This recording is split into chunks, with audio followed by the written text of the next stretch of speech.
마태복음 14장 13절에서 21절 우리 한 절씩 교독하겠습니다. 예수께서 들으시고 배를 타고 떠나사 따로 빈들에 가시니 무리가 듣고 여러 고을로부터 걸어서 따라간지라.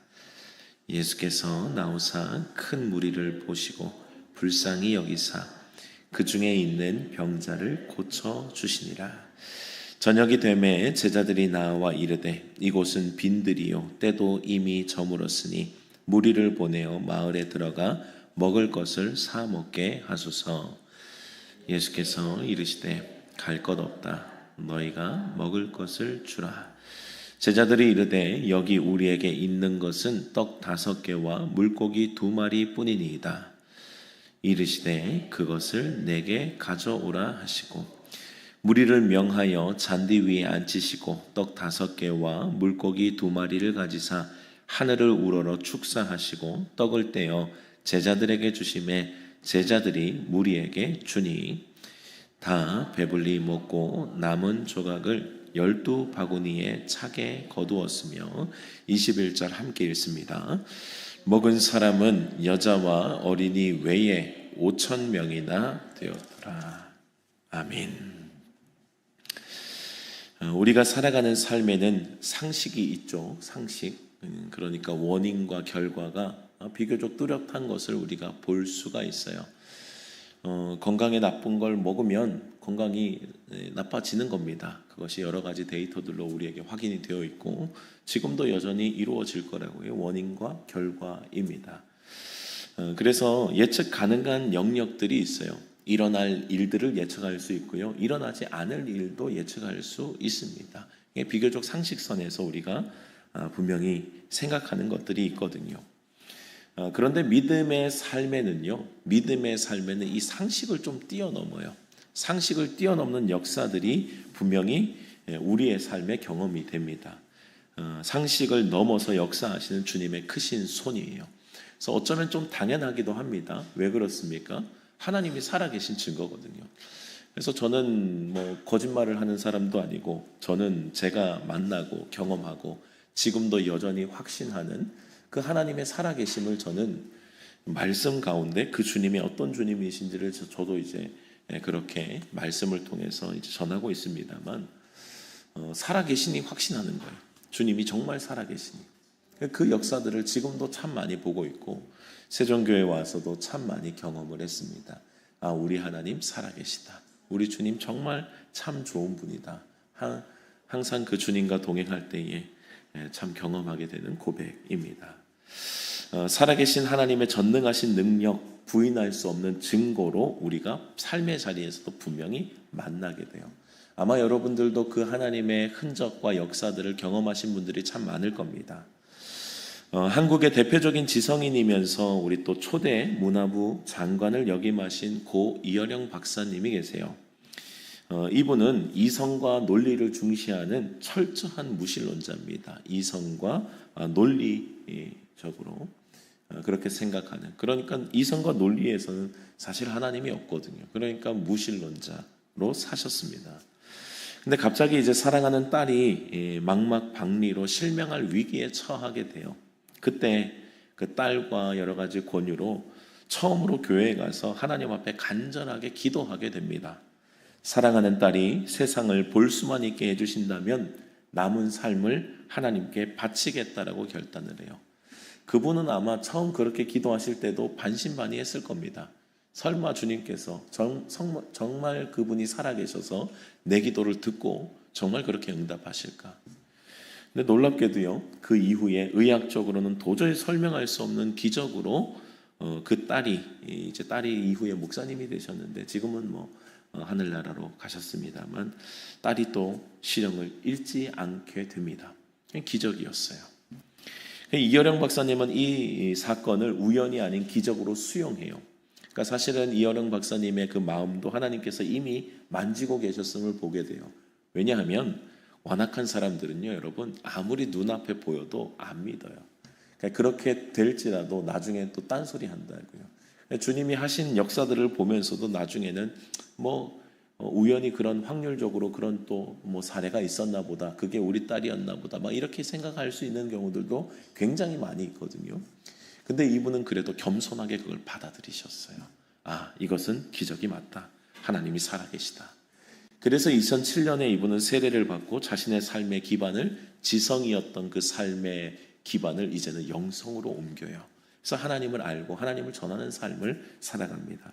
그래서 우리가 아는 참 유명한 책 지성에서 영성으로라고 하는 책도 있죠. 이분이 쓰신 하나님 없이도 세상을 설명할 수 있다라고 자신했던 지성인이었어요. 이성적인 논리와 지성으로 판단하고 세상에 설명할 수 있다고 믿었습니다. 그런데 이후에는 자신이 피조물임을 인정해요.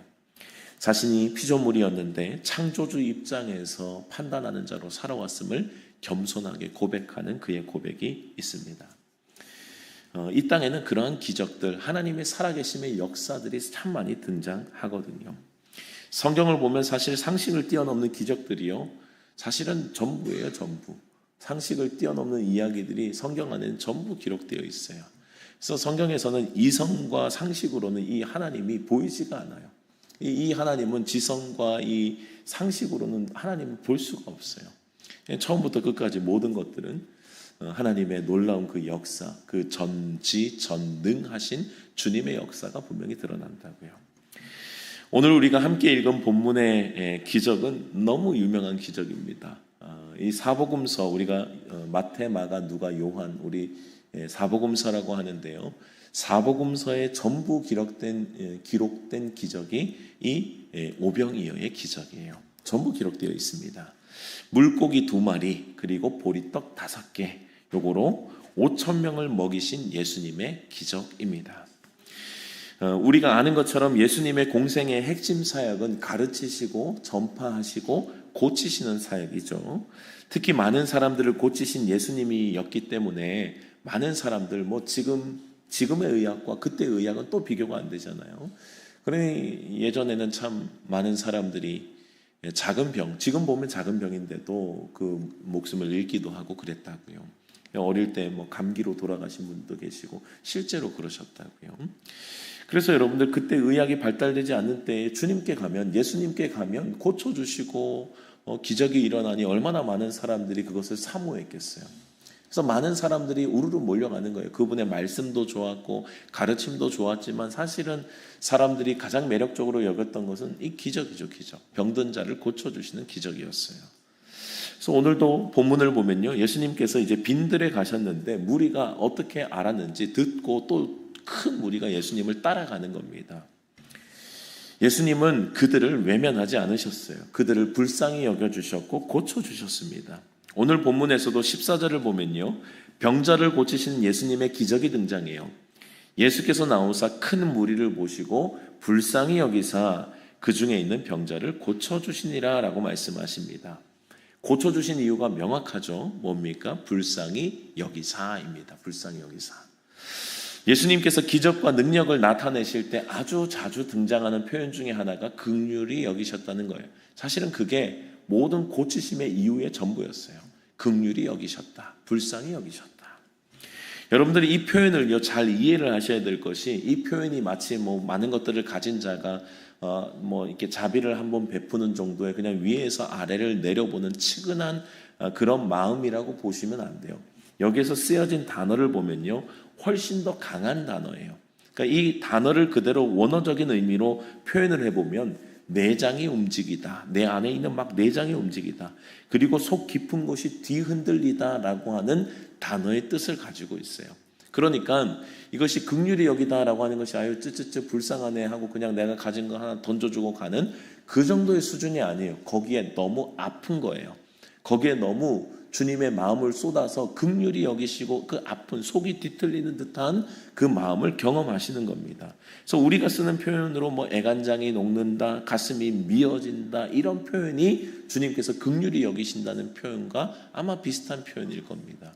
주님께서 긍휼히 여기셨다라고 하는 것은 가슴이 찢어진 듯한, 가슴이 막 짜릿짜릿하게 아픈 것 같은, 우리가 참 몇 번 경험하지 못하는 그런 그 아픔들이 있잖아요. 그런 아픔의 마음으로 그들을 병자들을 바라보셨다라고 하는 뜻입니다. 예수님은 그러한 마음으로 병자들을 고쳐주셨고 기적을 베풀어 주신 거예요. 그래서 여러분, 우리가 예수님의 기적을 보기 이전에, 병이 나았습니다, 무슨 오병이어의 기적이 나타났습니다 이전에, 여러분들 우리가 꼭 알아야 될 것은 뭐냐면 이 주님의 마음이에요. 주님의 마음이 어땠냐라고 하는 거예요. 주님의 마음이 우리가 위에서 아래를 내려다보면서 그냥 많이 가진 자가 하나 그냥 던져주는 듯한 그런 뉘앙스가 아니에요. 주님은 아파하셨다고요. 이게 주님의 마음을 먼저 만나야 돼요. 예수님은 우리의 아픔과 고통을 외면하는 분이 아니라 주님은 우리에게 그런 아픔을 정말 더 큰 아픔처럼 주님께서도 그렇게 우리에게 찾아오시고 고통을 함께 하시는 분임을 잊지 말아야 돼요. 이 주님의 마음을 먼저 만나야 된다고요.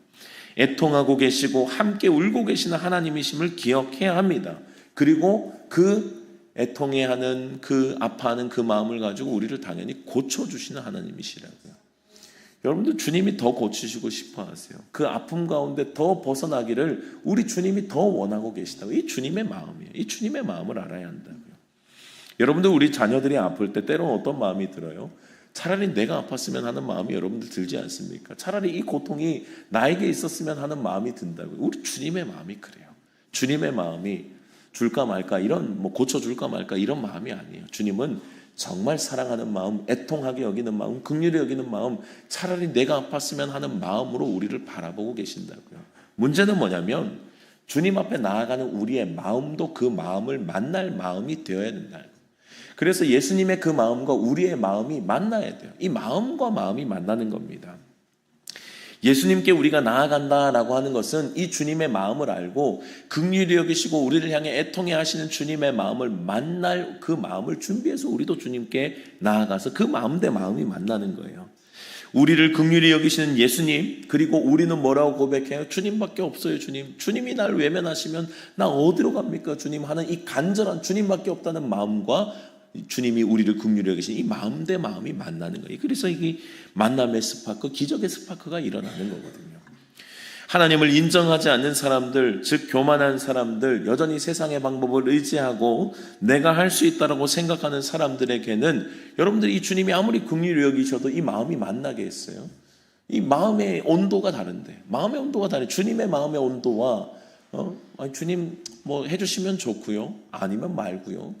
여러분들 이러면 주님과의 온도가 안 맞아요. 이 스파크가, 만남의 스파크가 일어나지 않는다고요. 주님이 우리를 그렇게 긍휼히 여기신다면 우리도 주님밖에 없습니다 하고 같은 온도로 만나야 되는, 그때 기적의 스파크, 은혜의 스파크가 일어나는 거예요. 교만한 자, 여전히 세상의 방법 고쳐주시면 좋고요, 뭐 아니면 말고요, 아니면 내가 조금 더 찾아보죠. 그런 사람들에게는 여러분이 이 만남의 스파크가 일어나지가 못해요. 일어날 수가 없는 거예요. 오늘 14절에도 나온 병자들이 있죠. 이들이 무슨 병이었는지는 기록이 안 돼 있습니다. 그런데 분명한 건 뭐예요? 이들은 주님을 만나고 싶은 사모함과 열정이 있었어요. 주님과의 온도가 같았다고요. 그러니 여러분들 큰 무리, 이 적어도 모인 무리가, 이게 먹은 무리가 5,000명이라고 하는데 어린아이와 그리고 여자를 제외한 숫자예요. 옛날에는 그 어린아이와 여자들을 숫자에 안 쳤다고요. 그래서 많게는 2만 명까지 보고요, 적게는 10,000명, 최소한 10,000명은 됐을 것이다, 그 정도로 봅니다. 여러분들 10,000명, 2만 명이 막 두루루 막 주님을 몰려다닌다고 생각해 보세요. 난리가 나죠. 그런데 병자들, 몸이 안 좋은 그 상태에서 자신의 몸을 이끌고 그 무리들 가운데 비집고 서서 어떻게든 주님을 한번 만나보려고 하는 그들의 간절함이 느껴지셔야 돼요. 주님은 그들을 불쌍히 여기시는 거예요. 왜요? 마음과 마음의 온도가 만나는 거예요. 주님께서 긍휼히 여기시는 그 마음, 그리고 주님밖에 방법이 없습니다라고 하는 간절한 그 마음이 만나서 주님은 그들을 고쳐주시는 거예요. 마음과 마음이 만나 기적의 역사가 일어난다고요. 오늘도 상식을 넘어 기적으로 역사하시는 하나님은요, 우리를 긍휼히 여기시고 고치시기를 원하시는 하나님이심을 잊지 말아야 돼요. 그렇다면 여러분들 우리가 어떤 온도로 나아가야겠어요? 주님 앞에 나아가는 온도가요, 주님의 이 긍휼히 여기시는 온도가 같아야 돼요. 그 마음과 다르게 차갑게, 아니면 의심의 눈초리로 주님을 바라보고 있으면 이 온도가 안 맞잖아요. 그럼 만남의 스파크가 안 일어난다고요. 그 하나님 앞에 하나님밖에 없음을 고백하는 거예요. 주님, 나는 주님밖에 방법이 없어요. 세상에 방법이 없어요. 주님 나를 만져주시고 고쳐주세요. 이 고백으로 나아갈 때, 간절히 고백할 때 선하신 하나님의 역사가 지금도 우리의 삶에 일어날 줄로 믿습니다. 주님이 이러한 사역을 감당하고 계실 때였어요. 이 만남의 습박과 긍휼히 여기시는 주님의 은혜가 막 일어나고 있을 그때에 이제 날이 저무는 겁니다. 그리고 주변에는 먹을 것도 없는 빈들이에요. 그래서 제자들은 지극히 상식적인 판단을 내립니다. 그리고 예수님께 제안하는 거예요. 주님, 이제 무리를 보내어서 마을에 들어가서 각자가 가진 돈으로 마을에서 각자 먹을 것을 먹는 것이 좋겠습니다. 사 먹는 것이 좋겠습니다. 라고 이야기를 해요. 여러분들이 여기에요. 틀린 말이 하나도 없어요. 다 맞는 이야기입니다. 날은 저물었고 먹을 것은 없어요. 그리고 이 많은 무리를 어떻게 먹이겠어요? 그래서 허기지고 굶주린 그들이 이제 그냥 마을에 들어가서 마을에서 먹을 것을 사 먹고 뭐 뒤에 다시 모이든지 하는 게 좋겠습니다라고 하는 지극히 상식적인 이야기라고요. 아주 뭐 가장 좋은 해결의 방법일 수 있었습니다. 그런데 예수님의 마음은요, 제자들의 마음과 다른 거예요. 16절에 오늘 말씀을 보면요, 갈 것 없다 너희가 먹을 것을 주라고 말씀하세요. 제자들은 문제를 해결하기 위해서 어떤 때라고 생각했어요? 흩어져야 될 때라고 생각했어요. 문제가 발생했으니 주님 여기서는 방법이 안 나니 흩어져서 문제를 해결하고 뭐 다시 모이든지 해야겠습니다 라고 이야기를 하는 거예요. 그런데 예수님은 뭐라고 말씀하세요? 너희가 그 문제를 책임지라는 거예요. 너희가 그 문제를 해결해 보라는 거예요. 여러분들이 이 제자들이 해결하라는 말씀은요, 제자들이 진짜 해결할 수 있기를 기대하기보다는 너희가 지금까지 나를 따라다니면서 너희가 배운 그 상식의 길이 아니라 믿음의 길을 한번 보여봐라. 믿음의 길을 한번 이야기해봐라는 이야기였어요. 그러니까 이거는 상식이 아니거든요. 상식은 제자들이 말한 게 상식이죠. 일반적으로 빈들에 먹을 것 없고 사람이 이렇게 많으면 흩어져야죠. 먹고 와야죠. 근데 주님은 그들에게 해결해 보라고 하는 거예요. 뭐예요? 믿음의 도전을 주시는 거예요. 믿음의 도전을 그들에게 주시면서 너희는 이 문제를 어떻게 해결할래? 라고 묻고 계신 겁니다. 여러분들 이것이 제자의 시선과 예수님의 시선의 차이예요. 여러분들 오병이어의 기적 전에 제자들이 기적을 경험 안 했을까요? 아니요. 성경을 보면요, 그전에도 병자들을 고치셨어요. 그전에도 기적들이 일어났습니다. 오병이어의 기적 전에도 제자들은 수도 없는 그 기적들을 봤던 사람들이에요. 놀라웠죠. 신기했죠. 그러나 주님 앞에 오면 그 문제가 해결이 되었습니다. 바로 앞에도 우리 병자를 치유하는 거 봤잖아요. 그런데 여러분들 그들에게는 언제나 어디의 길이 자꾸 익숙해져 있어요? 상식의 길이 익숙한 거예요. 세상의 길이 훨씬 더 익숙한 거예요. 세상의 길에서 여전히 그 세상의 틀 안에서 하나님의 살아계심과 믿음의 길에 이 진입을 여전히 더딘 거예요. 그 여러분들 우리가 믿음의 길이 성장한다, 믿음의 길을 걸어간다라고 하는 것은요, 우리가 생각하는 모든 사고와 일반적인 상식은 뭐예요? 세상의 틀 안에 갇혀져 있어요. 세상의 틀이 우리에겐 분명하다고요. 우리는 뭐 예측 가능한 일들이 있어요. 또 일어나지 않을 일들도 있고 일어날 일들도 있어요. 예측이 다 가능해요. 여러분들 그러나 믿음의 길은 뭐예요? 그거 위에 주님의 살아계심과 주님의 역사하심과 주님의 공급하심을 인정하는 삶이거든요. 근데 이게 잘 안 돼요. 잘 안 돼요. 여러분들 출애굽의 이스라엘 백성들이요, 출애굽할 때에 그들이 출애굽해서 막 광야를 가면서도요, 그들이 계속 했던 말이 뭐냐면 조금만 어려움이 발생해도요, 야 옛날이 좋았다 이 얘기를 계속해요. 옛날이 좋았다, 애굽으로 돌아갔어야 됐다, 우리는 뭐 죽을 데가 없어서 여기서 죽냐, 차라리 애굽으로 그냥 그대로 있는 것이 좋았다. 이것이 그들이 숱하게 했던 말이에요. 뭡니까? 예전의 방식과 예전의 습관과 예전의 그 걸음이 훨씬 더 익숙해져 있는 거예요. 하나님의 백성으로 자유인의 몸으로 주님의 백성답게 가나안을 향해 가는 이 여정들이 그들에겐 여전히 버거운 겁니다. 여러분들이 이게 사실은 우리 신앙의 여정이에요. 신앙의 여정 가운데서도 여러분들 구원은 예수 믿으면 구원 받습니다. 그것은 굉장히 순간적이에요. 그러니 십자가의 강도도 구원을 받았죠.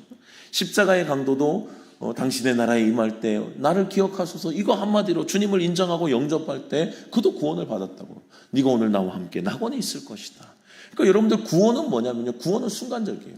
주님 영원한 생명은 순간적이에요. 그런데 영생의 삶을 살아가고 이 땅에서도 우리가 걸어갈 주님을 따라가는 신앙의 여정, 믿음의 여정은요, 여전한 싸움들이 있어요. 뭐예요? 우리의 익숙한 상식에 우리의 생각, 우리의 일반적인 우리의 틀, 여기를 여전히 깨지 못하는 거예요. 제자들도 뭐예요? 여전히 이 틀을 깨지 못하는 거예요. 여전히 그렇게 많은 기적을 봤으면서도 여전히 문제가 발생했을 때 주님께서 믿음의 도전을 주시지만 믿음의 도전 앞에서도 그들이 찾는 건 뭐예요? 오병이어밖에 없는 거예요. 주님 이거밖에 없는데요 라고 이야기를 하는 거예요. 여전히 뭐예요? 믿음의 생각으로 전환이 안 되는 거예요. 여전히 거룩하시고 역사하시는 하나님, 지금도 나를 공급하시고 채우시는 주님에 대한 그 믿음의 여정이 여전히 더딘 거예요. 여러분들, 그래서 우리는 항상 이 믿음의 여정, 제자의 삶을 살아갈 때에 이 전환이 익숙해지셔야 돼요. 세상의 상식도 우리가 뭐 버릴 수 없죠. 우리가 이 땅을 살아가는데 당연한 것들이 있죠, 여러분. 그리고 우리가 뭐 체력 관리하고 건강 관리하고 뭐 당연히 해야 될 게 있어요. 우리가 그걸 제외할 수는 없다고요. 그러나 우리는 그 위에 있는 하나님이 역사하신 주님의 역사를 믿어야 돼요. 그 주님의 역사를 믿고 그 주님을 따라갈 때에 진정한 믿음의 길, 정말 영원한 삶을 살아가는 그 걸음을 걸어가고 있는 제자의 삶이 시작이 된다고요. 이들은 늘 경험하면서도 또다시 세상의 방법을 찾아요. 또 익숙한 자신들의 길을 찾는다고요. 이게 연약한 인간이에요. 믿음의 사람들은 세상의 방법을 넘어서 하나님의 방법을 선택하는 사람들임을 잊지 마시길 바랍니다. 그것이 진짜 믿음의 사람이요, 예수님의 제자들인 거예요. 예수님은 그 도전을 제자들에게 또다시 주고 계신 겁니다. 예수님의 말씀에 제자들이 그제서야 방법을 좀 찾아봅니다. 우리에게 뭐 가진 게 있나? 우리가 뭐 할 수 있는 것이 있나? 주님이 이렇게 이상한 말을 하실 분은 아닌데 우리에게 무슨 방법을 찾을 수가 있어서 그러시나 하고 주섬주섬 막 찾아봐요. 근데 방법이 없어요. 겨우 꺼낸 게 뭐였어요? 오병이어예요. 물고기 2마리와 보리떡 5개를 찾은 겁니다. 그래서 그들이 이야기를 해요. 17절에 제자들이 예수님께 말한다고요. 여기 우리에게 있는 것은 떡 5개와 물고기 2마리 뿐이니이다. 여러분들, 이 뉘앙스가 뭡니까? 이 뉘앙스는 고작 이거밖에 없는데 이걸로 뭘 하겠습니까? 이걸로 안 된다는 거 우리도 압니다. 뭐예요? 상식의 이야기예요. 그러니까 여러분들, 지금 제자들은 지금 이상한 이야기 하고 있는 게 아닙니다. 지극히 상식적이고 지극히 굉장히 문제를 해결하려고 하는, 세상에서는 전혀 이상할 것이 없는 방법을 이야기하고 있는 거예요. 빈들에 날이 저물었어요. 사람은 이렇게 많아요. 먹을 것은 없어요. 뭐 내야 되는 거예요. 우리에게 있는 것은 고작 이 오병이어밖에 없다고요. 이것이 제자들이 찾은 초라한 현실이었어요. 우리가 가지고 있는 현실, 우리가 가지고 있는 팩트였어요. 큰 무리들 앞에서 도저히 문제를 해결할 수 없는 적은 음식, 물고기 2마리, 떡 5개, 이것뿐이라고 하는 거예요. 주님, 불가능합니다. 안 됩니다라고 이야기를 하고 있는 거예요. 제자들은 지금까지 경험했던 수많은 기적의 핵심을 잃어버린 거예요. 여러분들, 제자들이 경험했던 핵심이 뭐예요? 주님 앞에 나오는 거였잖아요. 주님 앞에 나올 때 기적이 일어났어요. 주님 앞에 오는 자들은 고침을 받았고 문제가 해결받았다고요. 그러니까 이들이 가지고 있는 가장 큰 믿음의 중심, 기둥, 근본을 또 잊어버린 거예요. 뭐예요? 예수님이 내 앞에 계시다는 것이, 예수님이 나와 동행하고 계시다는 사실을 또 잊어버린 거예요.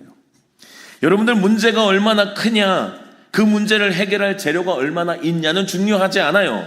지금까지도 그것이 전혀 중요하지 않았습니다. 중요한 것은 뭐였어요? 주님께 나오는 것이었어요. 주님께 나오는 자들마다, 고백하는 자다, 마음의 온도를 맞추는 자들마다 주님은 그들을 불쌍히 여기셨고 고쳐주셨고 문제를 해결해 주셨다고요. 중요한 것은 예수님이에요.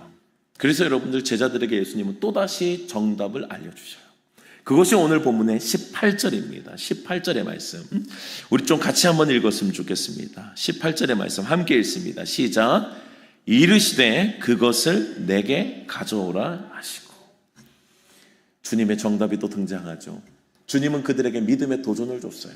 믿음의 자극을 줬다고요. 너희가 생각하기에 이 문제를 어떻게 해결하면 너희가 되겠느냐라고 물어보신 거예요. 근데 이들은 여전히 뭘 찾아요? 세상의 방식, 상식을 찾는다고요. 상식, 주님 안 돼요. 힘들어요. 어려워요. 주님이 또 정답을 알려주세요. 정답이 뭐예요? 내게로 가져오라는 거예요. 그 오병이어 초라한 것, 아무도 먹일 수 없고 한 사람 먹을까 말까 한 그 음식을 주님께서 내게로 가져오라고 말씀하시는 거예요. 그때 어떻게 됩니까? 기적의 역사가 일어나는 것입니다. 주님께 가져오면 여러분, 기적이 일어나는 거예요. 여러분들, 만약에 물고기가 1마리, 보리떡이 하나였다면 어떻게 됐을까요? 보리떡 5개도 없어요. 한 개였어요. 물고기도 적은 거 하나였습니다. 만약에 그렇게 하나씩 있었으면요. 아니 그것도 많고 보리떡 하나만 있었으면 어땠을까요? 주님 못 먹였을까요, 여러분? 재료가 좀 부족하네라고 했을까요? 그거 몇 개 있는지는 전혀 상관없어요. 오병이어의 기적이 이름이 오병이어의 기적이지 여러분 몇 개가 있었는지는 상관이 없어요. 여러분들 다윗이 골리앗을 이길 때 다윗이 골리앗 앞에 들고 갔던 것은 물맷돌이 맞아요. 근데 여러분들 그게 물맷돌입니까? 아니요. 다윗은 분명하게 고백하는 거예요. 아니에요. 만군의 여호와의 이름이었다고요. 여러분들 떡 하나만 있었더라면 뭐 거기에 무기가 뭐 다른 것들이 뭐 이렇게 무기나 우리가 먹을 것이 다른 것이 조그만 게 있었더라면 주님이 뭐 이건 좀 안 되겠는데라고 하셨을까요?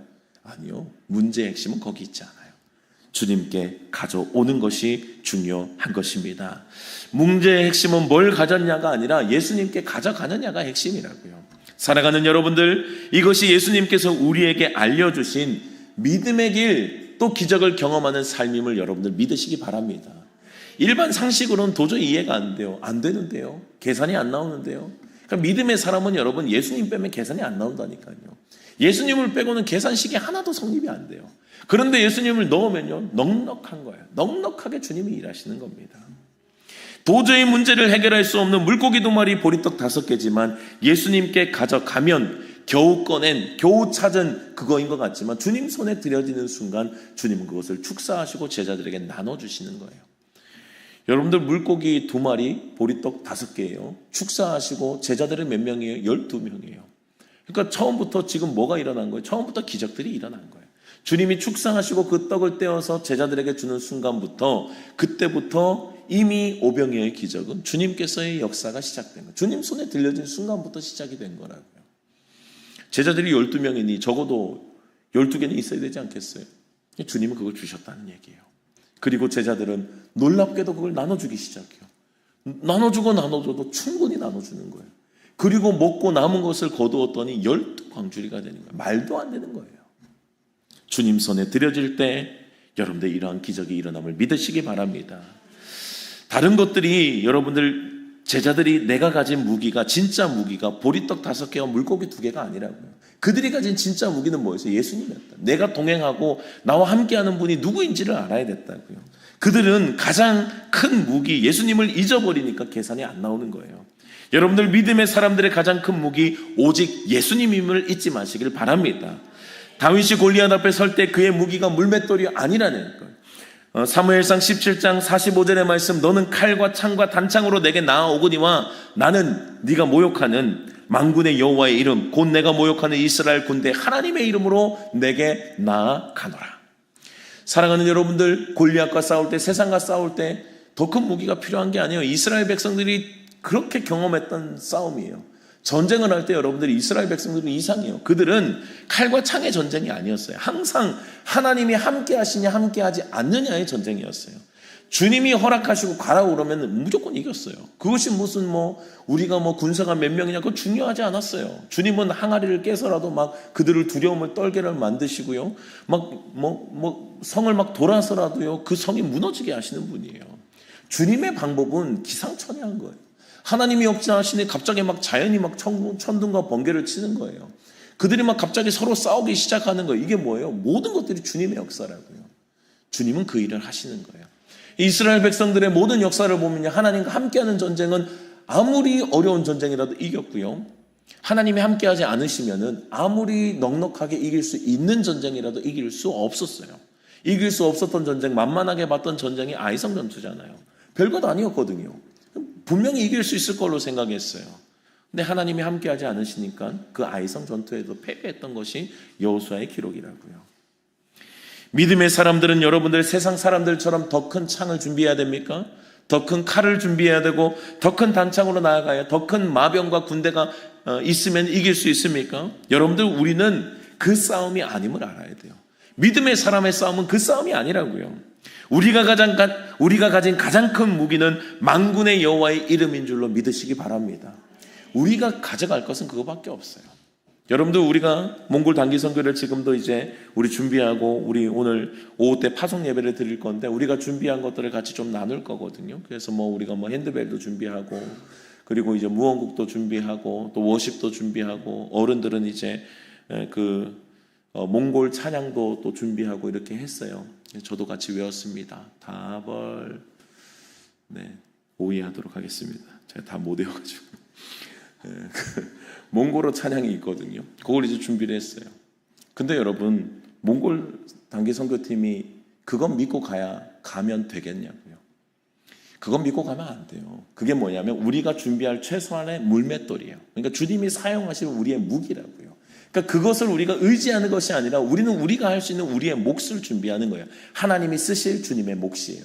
그러나 중요한 것은 물맷돌이 아니에요. 공연을 얼마나 잘했냐, 연습을 얼마나 빡시게 했냐, 얼마나 그 준비가 철저했냐, 그것이 중요한 게 아니에요. 중요한 건 뭐예요? 그것들을 통하여 주님의 이름이 드러나는 거예요. 이게 만군의 여호와의 이름으로 나아가는 거라고요. 다윗이 섰던 그것, 물맷돌을 돌려서 그가 물맷돌이 능한 사람이라는 건 알아요. 그러나 그의 무기는 물맷돌이 아니었어요. 그의 무기는 만군의 여호와의 이름이었다고요. 그래서 믿음의 사람들이 할 것은 하나밖에 없어요. 뭡니까? 들고 주님께 가는 거예요. 주님께 가져가는 거예요. 주님, 저는 물고기 2마리, 보리떡 5개 전부입니다, 주님. 근데 우리의 믿음은 뭐예요? 주님께 가져가면 역사가 일어나는 거예요. 우리가 해야 될 일은 한 가지. 믿음의 사람들이 해야 될 것은 세상의 방식과 상식을 포기하고 내려놓고 주님께 가는 거예요. 주님, 안 돼요. 주님, 또 넘어졌어요. 또 실패했어요. 주님밖에 방법이 없어요. 여러분들, 그때 기적이 일어남을 믿으시길 바랍니다. 주님 손에 올려져야 기적의 역사는 일어나는 겁니다. 주님이 해결하시겠다고 말씀하셨으니 그저 주님께 가져가면 돼요. 해결하지 못할 내 인생의 문제들 여러분들 고민하고 잠 못 자면 해결이 됩니까? 내가 해결을 못했으니까 고민하고 있는 것 아니에요. 그리고 우리 믿음의 사람들이 얼마나 감사해요. 주님이 가져오면 해결하시겠다니.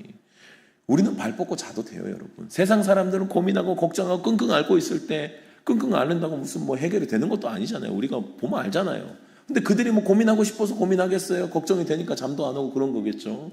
그런 불면증, 막 어려움이 있는 거겠죠. 근데 여러분들 믿음의 사람들은 심플해요. 너무 단순하다고요. 뭐예요? 내가 안 돼? 아이, 그러면 안 되면 더 단순하지. 여러분들 안 되면 안 될수록 단순합니다. 왜요? 내가 안 되면 더 확실한 거예요. 주님께 가져가면 되는 거예요. 주님께 가져가면 되는 거예요.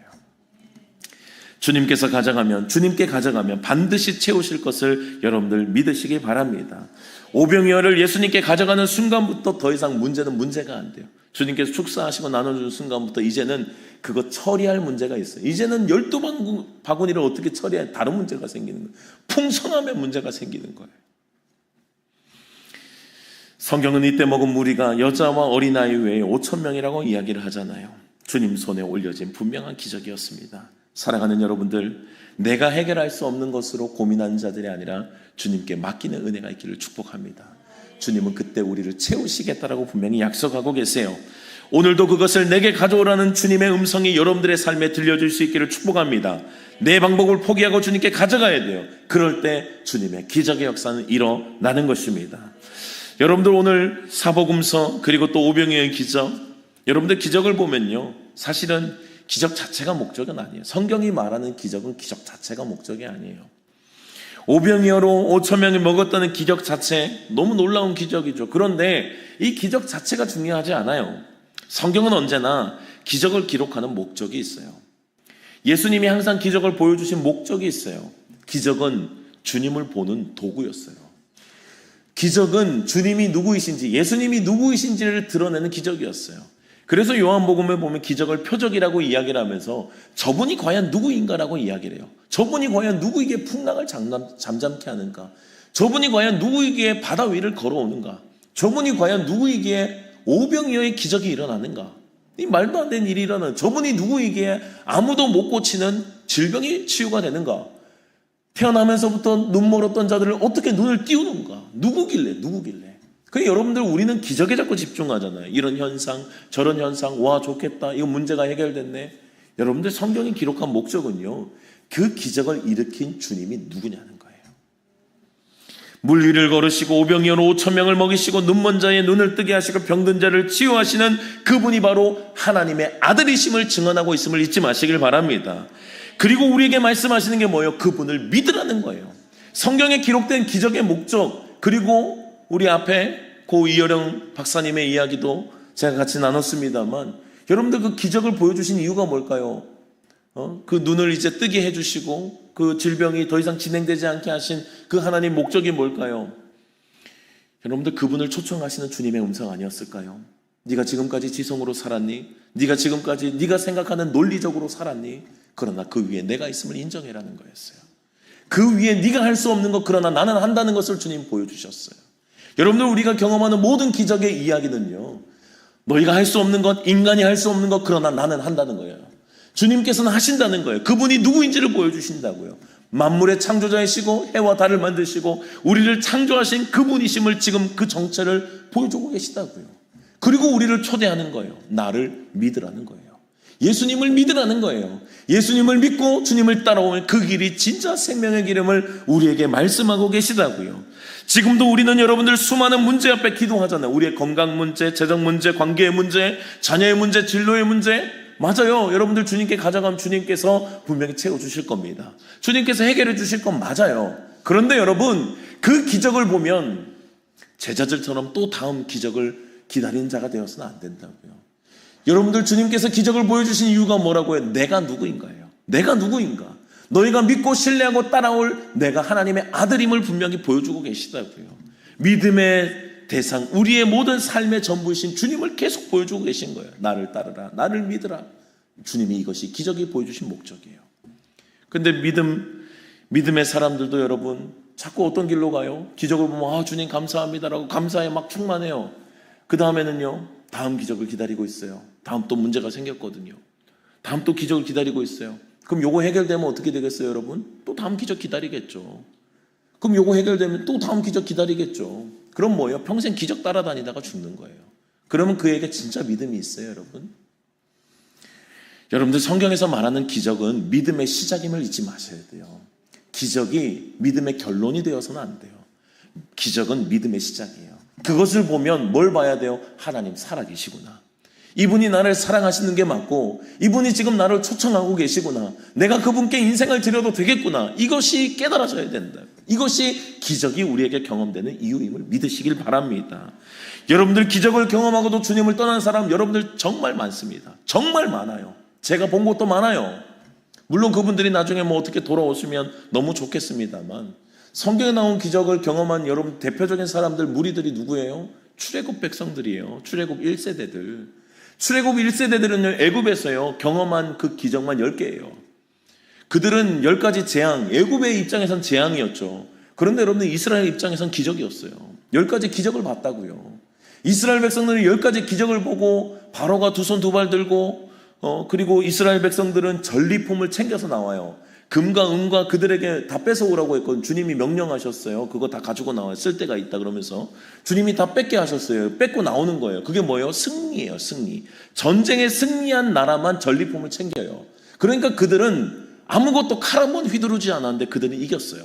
이스라엘 백성을 주님께서 이기게 하셨다고. 10가지 재앙으로. 그래서 마지막에 애굽이 뭐 조건 없다. 다 나가라. 다 나가라. 난 모르겠다. 뭐 더 이상 안 되겠다. 다 나가라.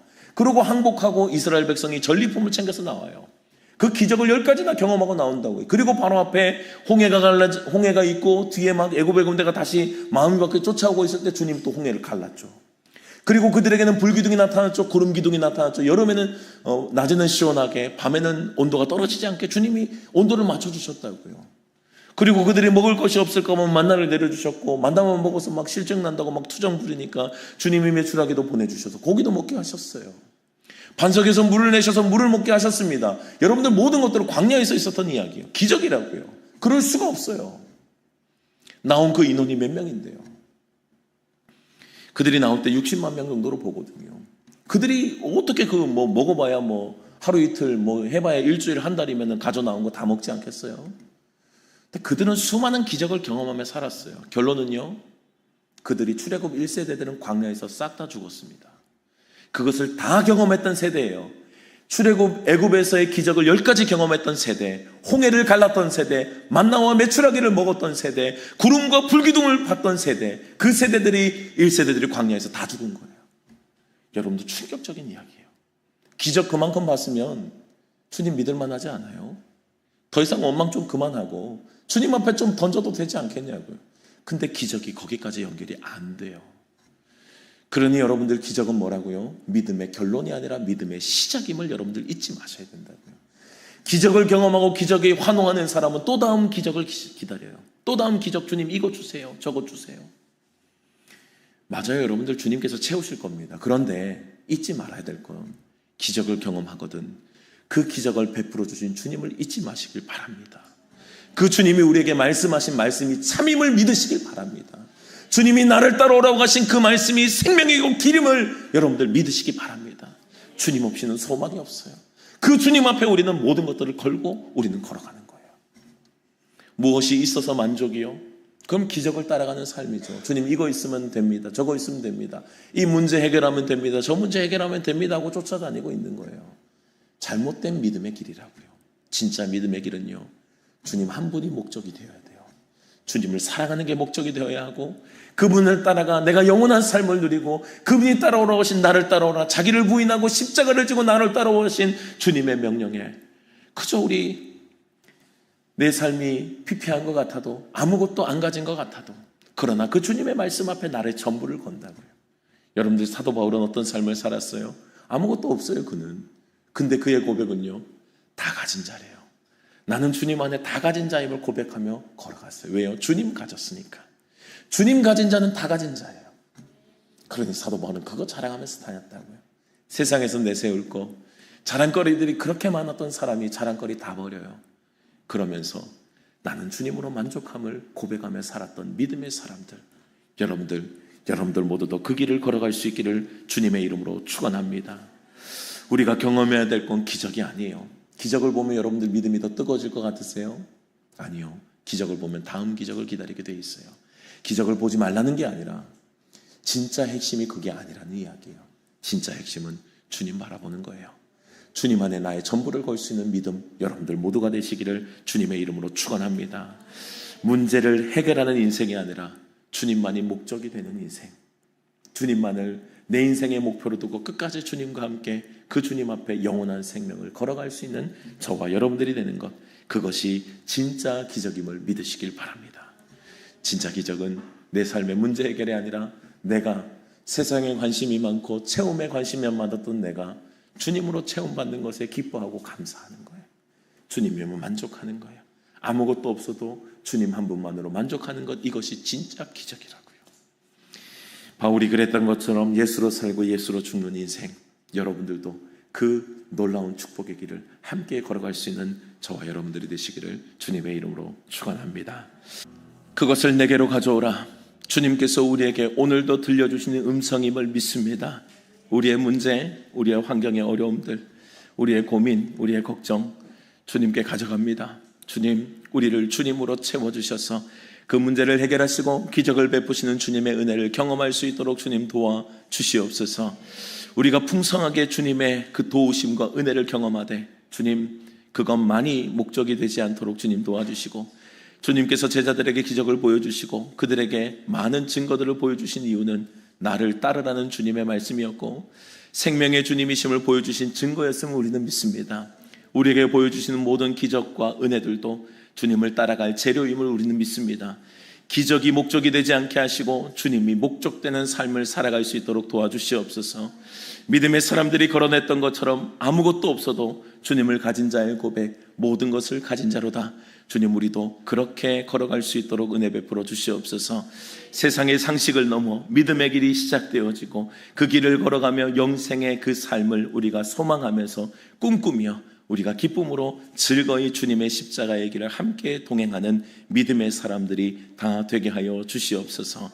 한 주간도 살아가는 삶의 자리들마다 수많은 우리에게 믿음의 도전들이 있습니다. 때로는 주님께서 우리에게 이 문제 어떻게 해결할래라고 던지시는 문제들이 있습니다. 그때마다 제자들처럼 오병이어를 주섬주섬 꺼내는 자들이 아니라 우리에겐 주님이 함께 하십니다. 그 주님이 해결하실 것입니다. 믿음으로 고백하며 주님이 넉넉히 해결하심을 경험할 수 있는 믿음의 백성들 다 되게 하여 주시옵소서. 지금은 우리 주 예수 그리스도의 은혜와 하나님의 크신 사랑하심과 성령의 교통하심이 오늘도 주의 말씀을 붙잡고 기적을 넘어 주님을 온전히 사랑하고 섬기는 주의 백성으로 걸어가기를 소망하는 이 자리에 모인 모든 주의 사랑하는 백성들 머리머리 위에, 가정과 직장과 자녀들 위에 주님께서 피로 값주시고 세우신 세종교회 위에 이제로부터 영원토록 함께 계시기를 간절히 축원하옵나이다. 아멘.